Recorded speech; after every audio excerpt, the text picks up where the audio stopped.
তরকারিতে দিয়ে দাও। তো কি করবা?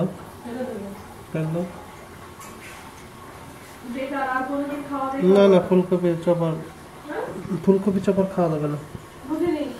ফুলকপি চপ খাতে চাচ্ছি না।